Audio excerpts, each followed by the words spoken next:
Your round 4 Super Saturday will be a slippery one. And it starts at Cogra, where Dave Clemmer starts his 13th season of NRL. Luciano Leilua has gone on report for that tackle. A little bit of work over the top too. Surely the Dragons take some heart out of the start to this game. So much time on their own goal line. They've held them at bay until now, maybe. Here's Pappenhausen. Last play here. It will be Munster the kick. Across the face of his body, looking for a leaping Eli Katoa. Still there for Melbourne. Anderson has it now. The grubber turning everybody around. Harry Grant chasing hard. He knocks the ball backwards. Diving on it is Cam Munster. Well, the ball strikes Clint Gutherson's leg while his foot is on the dead ball line. We have a decision. And now he loses the ball. 3 straight penalties to Melbourne. Well, out there now, off the bench, despite wearing 8. Pappenhausen, quick hands, Eli Katoa, and it's coughed up by Will Warbrick. Valentine Holmes was in his face. Now, Luciano Leilua likewise. They're fired up the red V in front of the grandstand. Precious little time at this end of the field, the Dragons. But it's funny how it so often works. Did they score the first try right here? Ilias dummies. Now Flanagan numbers. Beautiful for Valentine Holmes. Running off Gutho. Clint Gutherson with his 7th try assist of the season sends Val Holmes in for the day's first 4-pointer. A ruck infringement spotted by Peter Goff. Now Wishart dummying to the line. It opens up for Ryan Pappenhausen. Running off Eli Katoa. It's a fantastic assist for the right edge forward. He looked up and saw the white mane of the one and only Ryan Pappenhausen. trying to milk a penalty there, Harry Grant. Which can be penalised. It's not on that instance. Here's the high kick. Again, no contest. Allowed to bounce off the head of Tyrell Sloan. Now it's kicked forward by Howarth, but it couldn't be picked up by Harry Grant. In St George Illawarra's 20-metre zone. Blore! Sean Blore just pulled through the tackle of Hamish Stewart and thundered in. Here, ball comes free. He loses control. The half's got to take control here. Little loses the ball and lets Melbourne off. Penalty, Dragons. In game 1 of 3. And now Munster has to kick. Measuring this in the air, grabbing the ball. Eli Katoa. It's the contest in the air here. Cleared up to this point. The ball comes off Eliasa Katoa and he's dragged forward into Kyle Flanagan's arm over the goal line, which is a knock-on. We have a decision. Now Little! Oh, Jacob Little catches them unaware out of dummy half. Off the bench with great effect. Gutherson, and the kick from Ilias is high. Straight down the ground, underneath it, Coates makes the tackle and is driven backwards, carried backwards, all the way into the in goal. Jaden Sewer. What a performance from Jaden Sewer.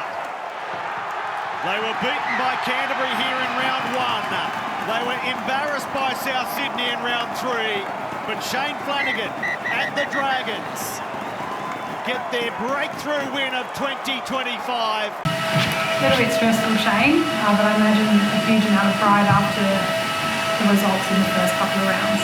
Yeah, exactly, Lara. It was very, very stressful because I've done a lot of good stuff, and to get that close, and always have in the back of your mind that one of those errors that we, in the last 10 minutes we still had a few errors in us, and giving them opportunities, and they're a class unit, class club. You can't give those sort of people, Munster and Pappenhausen, opportunities on your try line, but got a bit of resolve about us today, so it was great. 46 tackles they had to make in the 20. I don't know that we've seen that from the Dragons in a long time, to be able to keep a team like that out. Yeah, exactly. And in the first 2 weeks, that's where we've been really poor. We let I think at the Bulldogs they'd strolled over for 2 easy tries, and South definitely scored 2 tries from dummy, one from dummy half and one untouched. So that was really pleasing, our try line D. But also I just don't want to do that much of it. A lot of errors put us in that position, and good sides like Melbourne and Penrith don't put themselves under pressure, and we put ourselves. I think we're a good footy side, but we can't put ourselves under pressure like we did today, because we're not going to be able to do those type of things, 48 tackles, whatever, on our try line week in, week out. So we need to be smart. Was he cranky cookie over try, and did he deliver on the promise of giving you guys a tough line? It was a solid bye week, but we trained pretty hard, but we knew that's all we could do is get back in there and keep training hard and keep trusting the process that we had and what we're doing. We just had to stick to a game plan and defend a lot better, and I think that's what Dino, defensive coach, and Shane will be most happy about, is how we defended our try line, and obviously discipline's a big work on, but got the result. Shane, that bench dummy half role has become really important in the game. Billy Walters, Talon Silva and Jacob Little. It's not the first time this season he's come up with a really big play. How fitting is it with the game on the line that he's the guy who steps up to ice it? Yeah, it's great, and Cookie did some really good stuff at 13 there for a bit, because his experience is crucial. And then when Jacob comes on, hookers these days in the middle part of the field, they're making a lot of tackles and doing a lot of work. So you can't expect the beach sprinter to have his beach sprinting best at the back end of halves or in later things. So Liz comes on and gives us that bit of speed out of dummy half and another threat. So it's really important, and they're doing a good job tag team. Liz had a bad pre-season, had 3 hand surgeries, so didn't train a lot, so he's coming good at the right time. How about Jaden Silly's effort? Still have the energy at the end to come up with some good plays? Yeah, well, and that's what we expect of Jaden. I look at him as an origin back rower. We treat him as such. We expect that type of stuff, and when you need him for a big run or a tackle that he made today, that's what origin players do. They come up with those type of plays. So it was really pleasing that he's coming back into form and made some big plays today. You have some new players in the team, 3 in the spine. Is there an element of that these things can take a bit of time to adjust for the whole team? Like, it's only round 4, you get this massive win, it gives you confidence, but there is an identity you have to just rediscover. Yeah, I said I was never going to use the 3 spine players as an excuse to whatever the start of the season looked like, because I think we've trained well, and the connection that they've got and the form in the trials and what I saw in pre-season training showed me that Gutho and Cookie in particular, they don't need time in game times. They've played enough games, and they're good enough to just switch on if it's Gutho at the back. And obviously we've got to adjust a little bit with Lockie, because Lockie missed the whole year last year. So him coming into our spine and giving him a bit of time to adjust and play some NRL, because he hasn't played for 12 months and he's had a bad injury. So our spine is not the excuse when we don't win games, but it's definitely a positive when we do win games, because they've had a bit major contribution to it. There will be so many big defensive moments today, but if I can ask you about one attacking moment, the debutante Dylan Egan and his carry that resulted in the penalty and then the go-ahead try.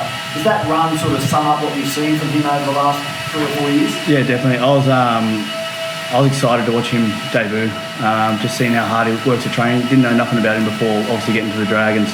But he's an effort-based player. All the boys love him in the team as well, and he never lets anyone down. So, and that's one of the best debuts I've seen from a young guy too. He came in against a quality side, Melbourne, and definitely at the end getting that penalty was a big reason why we could close it out. Pivotal moment, Flano, that carry from the youngster? Yeah, as Cookie said, he's just one of those kids that he's going to have a long future in the NRL. He trains so hard, he knows his footy, he moves well, and determination and attitude, top shelf. So, long career for Dill Egan. Thank you. Craig, you couldn't have had any more opportunities tonight. How come they weren't coming on for you?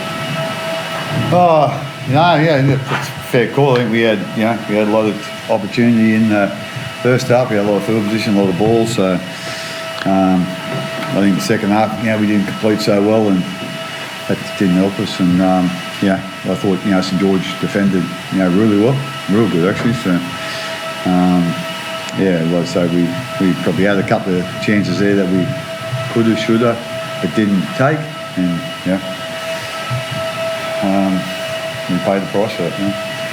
Said to Kevin before the game, you actually weren't that pleased with how you won your previous 2 games. Were there parts of that today that you saw, or was it just a different game? Yeah, I like to think we've had, like a soft draw to start with a bye, but also 2 home games. Not so much, who we played, but the 2 home games. So we haven't had to travel. So this is our first travel, and travelled today. And like I say, I think we done a lot of good things in that first half. We just couldn't seem to score points, but really disappointed in how we completed or didn't complete in the second half. And I think, again, we kept the video ref pretty busy too in that second half. So, like I say, we were close on occasions, but just didn't quite work out. 15 minutes to go, big moment. Cameron Munster kicks for Eli Katoa, tries awarded. Bunk has a couple of looks at it, finds a knock on. What did you think of that decision? I only had the one quick look at it, to be quite honest. I probably had a little bit of a different opinion, but like I say, I'll look at a couple more angles and a couple more. So, so at the end of the day, not much point complaining or whatever. It's been done now, and I'm not going to change it. So. How did you see it, Harry? Like, Ellie was laughing. I think he thought it was a try. Yeah, I usually back Ellie in when he's a pretty honest bloke in terms of that, and he thought he'd scored it.